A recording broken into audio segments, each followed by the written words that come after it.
저희가 이제 전도자의 축복에 대해서 3주 후에 있을 우리 새생명 축제를 준비하면서 오늘 같이 말씀을 나누려고 합니다. 어떤 사람이 일을 성공적으로 마치려고 할 때는 내가 왜 이 일을 해야 되는지 그 목표와 그리고 동기를 분명하게 이해하게 될 때 성공할 수 있는 가능이 훨씬 빠릅니다. 대부분 자녀들은 공부를 싫어합니다. 또 싫어하는 자녀들에게 공부를 강요하는 부모들도 피차 괴롭습니다. 대부분 성도들은 전도의 부담을 갖고 싫어합니다. 또 목사는 계속 전도를 강요합니다. 목사도 피차의 괴로움을 갖습니다. 여러분, 강요해가지고 될 일은 물론 아닙니다. 자녀들을 공부 잘하게 하는 방법은 왜 공부를 해야 되는지, 그리고 공부에서 돌아오는 베네핏이 무엇인가를 분명하게 가르쳐주면 스스로 본인이 자발적으로 열심히 공부하는 경우가 허다합니다. 오늘 부담스러워하는 전도에 대해서도 마찬가지입니다. 전도가 무엇인가? 전도를 왜 해야 되는가? 전도를 하는 자들에게 돌아오는 축복이 무엇인가? 그걸 여러분이 확실하게 해결하고 깨닫는, 그래서 새로운 축복이 넘치는 시간이 되기를 주의 이름으로 축복합니다. 역시 아멘이었군요. 먼저 우리가 한번 생각해 보십시다. 왜 전도를 사람들이 부담스럽게 생각할까요? 왜 부끄럽게 생각할까요? 여러 가지 이야기들을 주보에다가 제가 9가지 원리를 써서 넣었습니다마는 대개는 구원의 확신이 없고요. 천국과 내세에 대한 확신도 없고, 그냥 우리의 믿음의 실제가 현실적으로 나가서 마음이 좀 편안하고 우리 한국 분들 만나기 어려운데 한국 교회 가서 교제나 하자, 이렇게 동기를 가지고 나온 분들에게는 전혀 전도가 맥히지 않습니다. 그러나 진짜 우리가 그걸 하려고 교회를 나왔다고 하면 번지수를 잘못 잡은 겁니다. 훨씬 여기보다 많이 모이는 한인 커뮤니티로 나가십시오. 그러면 거기서 얼마든지 다양한 사람들하고 교제할 수 있습니다. 물론 교회 나오는 분들 다 구원의 확신이 있는 건 아니지만, 그래도 믿은 지 얼마 되지 않는 분들은 정말 열심히 전도하는 분들도 많이 있습니다. 왜 이런 차이가 날까요? 왜 전도를 부끄러워할까? 너무 여러분 이축받지 말기를 바라요. 우리 전도자의 대선배였던 바울도 그의 숨은 고백들을 두 군데를 들춰보면 그렇게 전도를 달가워하지만은 않았습니다. 로마서 1장 16절 표현을 빌리면 내가 복음을 부끄러워하지 아니하노니, 평소에 부끄러워하지 않는 사람은 그런 얘기를 할 필요가 없어요. 바울이 복음을 전하는 것을 부끄러워하고 부담이 되었다는 뉘앙스가 풍기는 구절을 본다면, 하물며 여러분과 우리가 복음 전도하는 일이 얼마나 부담이 되는가 당연하다 이해를 해요. 너무 그것 때문에 주눅들지 않기를 바라고요. 그러나 그렇게 부끄럽게 느끼면서도 바울이 복음을 전하지 않을 수 없는 직접적인 동기가 무엇인가? 다른 고백을 보면 고린도 전서 9장에 이런 고백을 해요. 내가 복음을 전할지라도 자랑할 것이 없으면 부득불할 일입니다. 이 부득불한다는 말은 마지못해서 해야 되는 일이라는 거지요. 믿음의 위인들이라고 해서 늘 기쁨으로 자발적으로만 쫓아간 거 아닙니다. 구약의 대표인 모세도 주님의 부름을 받을 때 보면 출애굽기 3장 4장 계속해서 7번 8번을 뻗탱기면서 순종 안 합니다. 나중에 하나님이 진노를 하시니까 그때 마지못해서 주여 순종하겠습니다. 대전도자 바울도 만일 내가 복음을 전하지 아니하면 화가 내게 미칠 것이다. 화를 받을까 봐 마지못해서 복음 전한다는 고백이 오늘 읽었던 말씀 가운데 있는 거예요. 여러분, 그러니까 복음을 안 전하는 것까지는 괜찮은데 복음을 전하지 않으면 그 화가 내게 미치는 거예요. 집안에 믿지 않는 사람들로 인해서 일어나는 참 비극스러운 일들을 보면 믿는 자들로서 얼마나 가슴이 아픈지 몰라요. 그거 자체가 화입니다. 에스겔서의 표현을 빌리면 우리가 마땅히 전하고 돌이켜야 될 사람들을 전하지 않고 돌아키게 못하면 하나님의 그들의 핏값을 우리 손에서 찾는다고 그랬습니다. 너무 부담스러울까 봐 제가 그건 영상에 띄우지 않았고요. 우리가 화를 당하면 어떤 화를 당할까요? 복음을 전해가지고 전하지 않고 내가 당할 수 있는 화가 어떤 종류가 있을까? 누가복음 16장에 예수님의 천국과 지옥을 가르치는 말씀을 가만 묵상을 해보면 지옥에서 천국에 올려다 보입니다. 천국의 아브라함도 지옥에 있는 부자를 내려다봐요. 고통당하는 모습을 보고 있어요. 고통 가운데 있는 부자가 천국을 향해서 아브라함을 향해서 간청하는 모습도 나옵니다. 여러분, 불구덩이 속에 떨어지는 영상을 보십시오. 깊이가 없는 무적행이라는 말로 계시록에서는 그 불구덩이를 표현했는데 그 끝없는 잔인한 고통밖에 없는 지옥으로 믿지 않는 우리 이웃들이 떨어집니다. 거기는 순간적으로 기간을 정해놓고 고통을 당하면 좋은데 영원한 고통, 꺼지지 않는 불, 부대기 한 마리도 태우지 않는 죽을 수도 없는 그곳이 바로 이 지옥입니다.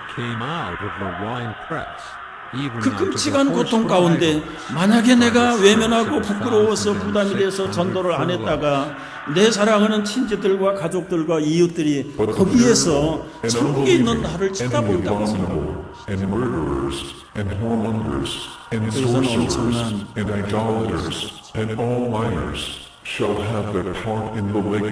여러분, 이 땅에서는 외면할 수도 있고 부끄러워서 때로는 부담이 돼서 안 할 수도 있지만 참 영원한 저주 가운데 빠져있는 내 사랑하는 자녀들이, 부모들이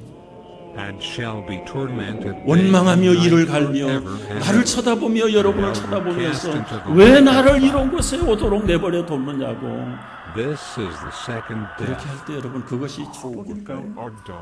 그것만큼 큰 화가 어디 있을까요? 바울은 그것을 믿음으로 내다보기 때문에 내 생명을 생명책에서 지워서라도 나 대신에 내 동족들과 내 고륙지친들을 구원해달라고 하나님께 기도했을 뿐만 아니라 자기 생명을 이 복음을 전하는 일에 귀한 것으로 여기지 않고 목숨까지 바쳐가면서 최선으로 전도의 삶을 살았던 것을 보게 됩니다. 전도는 무엇입니까? 영원한 저주에서 영원한 축복으로 바꾸는 일이 전도예요. 영원한 고통에서 영원한 기쁨으로, 영원한 사탄의 나라에서 영원한 하나님의 나라로 옮겨가는 그 일을 쏟는 일이 전도입니다. 전도. 꺼져가는 생명을 나인원을 돌려서 응급차를 불러서 의사들에게 그 생명을 치료받게 하고 연장시켜주는 것은 길거리를 지나가던 시민들로서의 마땅히 해야 될 시민 정신이. 여러분, 피 흘려 죽어가는 시민을 외면하고 도망가면, 미국 법은 제가 잘 모르겠습니다. 캐나다에서는 헌법 2조에 걸립니다. 이유 돕지 않는 일에 엄청난, 사람으로서 있을 수 없는 돌이라는 거예요. 그래서 겨울에 눈구덩이에 차가 하나 빠지면은요, 4대 5대가 그 차 꺼낼 때까지 와서 도와줍니다. 제가 그런 혜택을 한 2번 받아봤거든요. 철저하게 이웃을 돕고 살리는 일에는, 그래서 사회에서, 국가에서 가장 존경받는 직업이 파이어 파이터예요. 소방서 봉사하시는 분들이. 그 위험한 불거덩이에서 자기 생명을 마다하고 그저 죽어가는 사람들을 인명을 구해내는 그 소방대원들은 아주 영원한 존경의 대상.